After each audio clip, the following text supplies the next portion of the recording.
Am I wrong for reporting my boss over a nickname? I, 31 female, recently started a new job. It's a 5 guys office plus the boss. The boss is one of those guys who thinks he has a natural charm that ladies would instantly fall for, but he looks like a thumb and has a lot of dumb confidence for making inappropriate comments even when talking to me about work issues. I keep him at arm's length and I'm very professional with my workmates. Some days ago, I was looking after a coworker because he was procrastinating sending me a document. I went to him to make him send it and he said okay, took his phone, opened the Messengers app and sent me a file, but looking at it, I noticed that he saved my number as Jessica Rabbit. I asked him about it, confused, and he looked at me, shocked, eyes wide open, and just said, "I'm sorry." I didn't let him go. I interrogated him until he confessed that the boss always calls me Jessica Rabbit. To be clear, I'm naturally a redhead and I got it.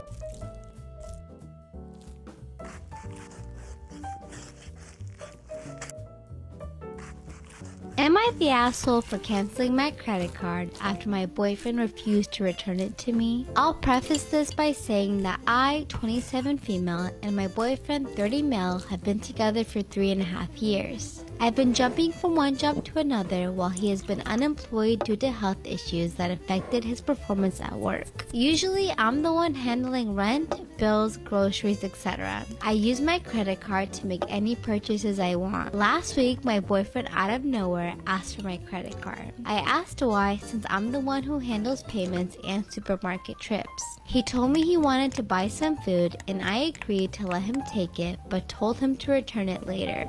Hold on, your boyfriend is 30 and doesn't have a credit card? Your boyfriend is 30 and doesn't have any money saved up?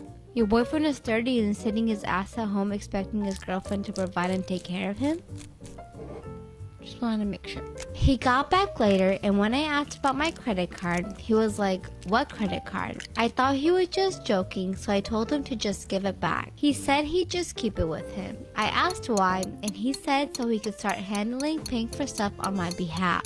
I felt uncomfortable. I said I'd rather not burden him with this stuff and asked him to hand over the credit card. He refused and said that he'll just keep it since it doesn't have that much money anyways. Credit cards don't have money, they have credit limits, ding dong. I was livid. I tried to argue but he told me to just trust him and let him keep it and swore he won't spend a penny from it. Next morning I went and canceled it, then registered a new one. He must have had tried.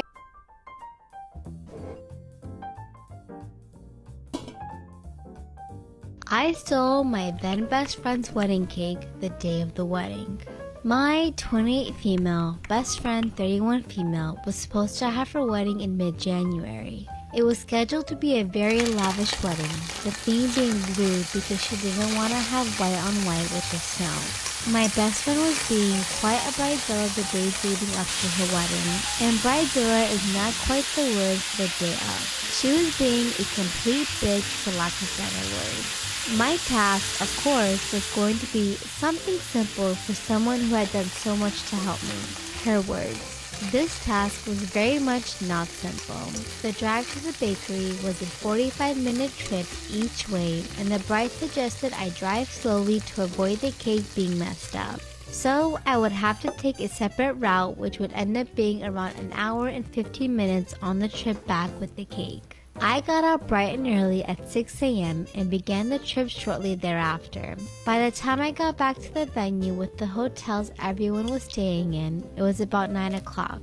So, as I am unloading the cake, the bride's mom started to look uneasy. I thought it was because it was freezing outside, but she called over my best friend and she went absolutely berserk.